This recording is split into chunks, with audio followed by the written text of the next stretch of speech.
प्रणाम दोस्तों, कैसे हैं आप सब। आप सबका एक बार फिर से हार्दिक स्वागत है आपके अपने YouTube चैनल महाकाल भक्ति ज्ञान में। दोस्तों, आज मैं आप सभी को इस वीडियो में उत्पन्ना एकादशी व्रत का महात्म्य और उसकी व्रत कथा सुनाऊंगी।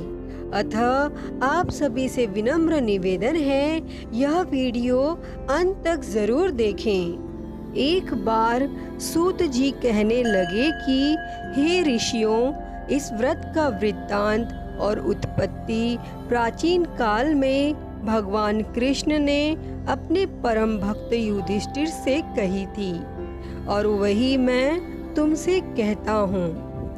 एक समय युधिष्ठिर ने भगवान से पूछा था कि यह एकादशी का व्रत किस विधि से किया जाता है और उसका क्या फल प्राप्त होता है, तथा उपवास के दिन जो क्रिया की जाती है आप कृपा करके मुझसे कहिए। और तब यह वचन सुनकर भगवान श्री कृष्ण कहने लगे कि हे युधिष्ठिर, मैं तुमसे एकादशी के व्रत का महात्म्य कहता हूँ, इसे ध्यान पूर्वक सुनो।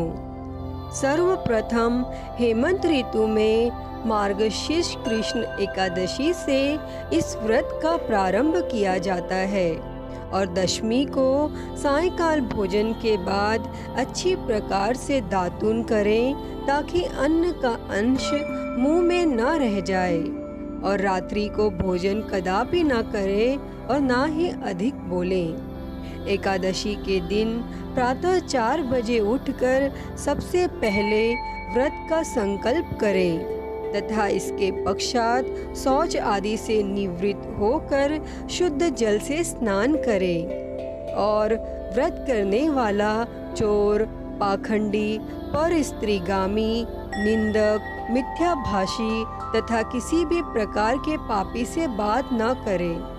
और फिर स्नान के पश्चात धूप, दीप, नैवेद्य आदि 16 चीजों से भगवान का पूजन करें और रात को दीप दान करें तथा रात्रि में सोना या प्रसंग नहीं करना चाहिए और सारी रात भजन कीर्तन आदि करना चाहिए।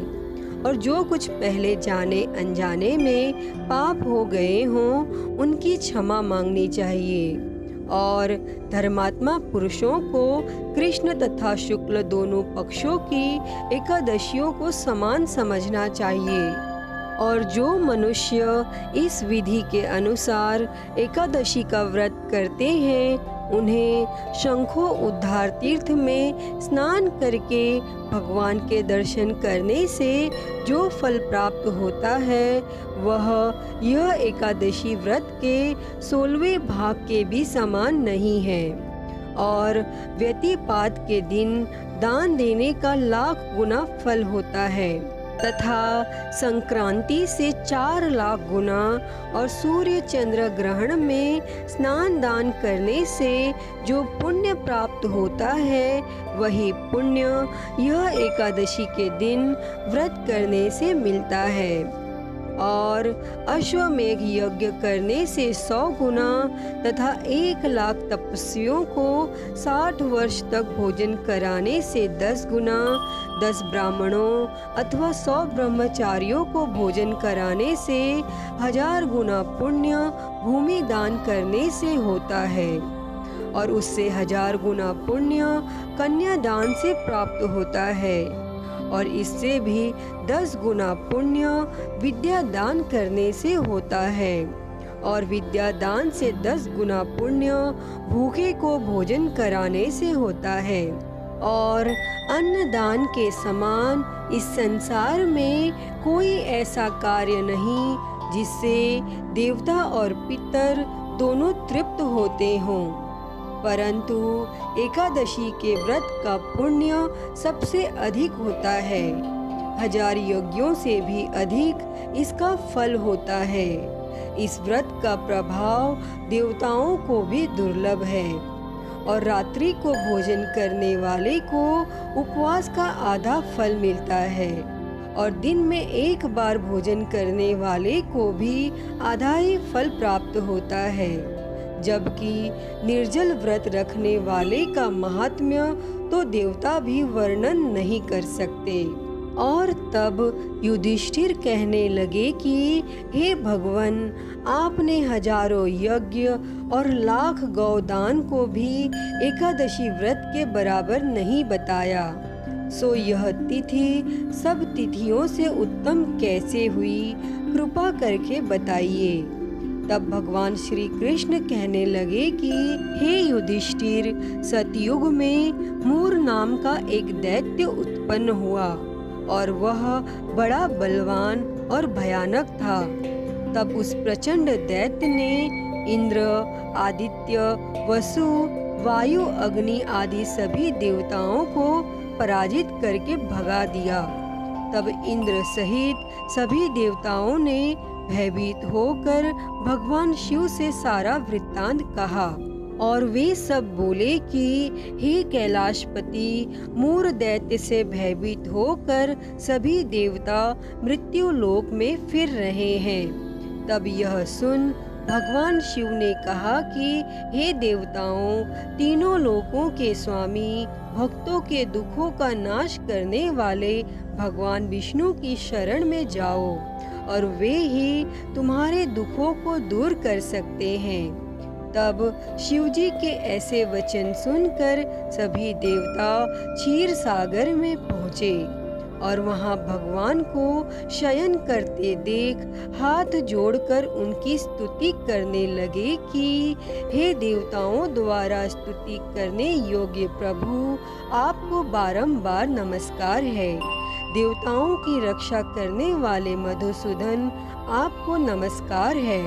आप हमारी रक्षा करें। दैत्यों से भयभीत होकर हम सब आपकी शरण में आए हैं। आप इस संसार के कर्ता, माता पिता, उत्पत्ति और पालन करता तथा संहार करने वाले हैं। सबको शांति प्रदान करने वाले हैं और आकाश तथा पाताल भी आप ही हैं।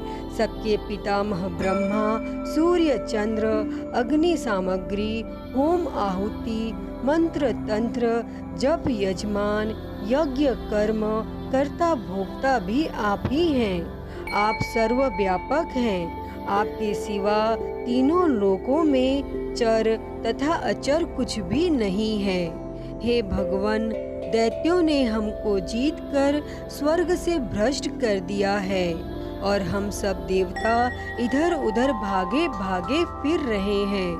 आप उन दैत्यों से हम सबकी रक्षा करें। और तब इंद्र के ऐसे वचन सुनकर भगवान विष्णु कहने लगे कि हे इंद्र, ऐसा मायावी दैत्य कौन है जिसने सभी देवताओं को जीत लिया है? उसका नाम क्या है और उसमें कितना बल है तथा किसके आश्रय में है और उसका स्थान कहाँ है? यह सब मुझसे कहो। और फिर भगवान के ऐसे वचन सुनकर देवराज इंद्र बोले, हे भगवान, प्राचीन समय में नाड़ी जंग नाम का एक राक्षस था और उसको महापराक्रमी और लोक विख्यात मूर नाम का एक पुत्र हुआ और उसकी चंद्रावती नाम की एक नगरी है और उसी ने सभी देवताओं को स्वर्ग से निकालकर वहां अपना अधिकार जमा लिया है और अब वह सूर्य बनकर स्वयं ही प्रकाश करता है और स्वयं ही मेघ बन बैठा है और वह सबसे अजय है। हे असुर निकंदन, उस दुष्ट को मारकर देवताओं को अजय बनाइए। तब यह सुनकर भगवान विष्णु ने कहा कि हे देवताओं, मैं शीघ्र ही उसका संहार करूंगा। तुम चंद्रावती नगरी जाओ। इस प्रकार कहकर भगवान सहित सभी देवताओं ने चंद्रावती नगरी की ओर प्रस्थान किया और उस समय दैत्य मूर सेना सहित युद्ध भूमि में गरज रहा था और उसकी भयानक गर्जना सुनकर सभी देवता भय के मारे चारों दिशाओं में भागने लगे। और जब भगवान रणभूमि में आए तो सभी दैत्य उन पर भी अस्त्र शस्त्र और आयुध लेकर दौड़े और भगवान ने उन्हें भी सर्प के समान अपने बाणों से भींध डाला और बहुत से दैत्य मारे गए। फिर केवल मोर बचा रहा और वह अविचल भाव से भगवान के साथ युद्ध करता रहा। भगवान जो भी तीक्ष्ण बाण चलाते वह उसके लिए पुष्प सिद्ध होता। उसका शरीर छिन्न भिन्न हो गया, किंतु वह लगातार युद्ध करता रहा। दोनों के बीच मल्लयुद्ध भी हुआ और 10,000 वर्ष तक उनका युद्ध चलता रहा, किंतु मोर नहीं हारा और थक कर भगवान विष्णु बद्रिकाश्रम चले गए और वहाँ हेमवती नामक सुंदर गुफा थी। उसमें विश्राम करने के लिए भगवान उसके अंदर प्रवेश कर गए और यह गुफा 12 योजन लंबी थी और उसका एक ही द्वार था। भगवान विष्णु वहाँ योग निद्रा की गोद में सो गए और तब मोर भी उनके पीछे पीछे आ गया और भगवान को सोया देखकर मारने को उद्युत हुआ और तभी भगवान के शरीर से उज्जवल कांतिमय रूप वाली देवी प्रकट हुई और उस देवी ने राक्षस मोर को ललकारा और युद्ध किया तथा उसे तत्काल मौत के घाट उतार दिया। और फिर जब भगवान विष्णु योग निद्रा की गोद से उठे तो सब बातों को जानकर उन्होंने उस देवी से कहा कि आपका जन्म एकादशी के दिन हुआ है, अतः आप उत्पन्ना एकादशी के नाम से पूजित होंगी और आपके भक्त वही होंगे जो मेरे भक्त हैं।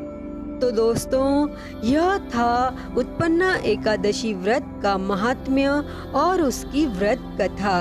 अगर आप लोगों को यह वीडियो पसंद आई हो तो प्लीज़ लाइक करें, शेयर करें, कमेंट करें और मेरे चैनल को सब्सक्राइब कर नोटिफिकेशन बेल को ज़रूर ऑन कर लें।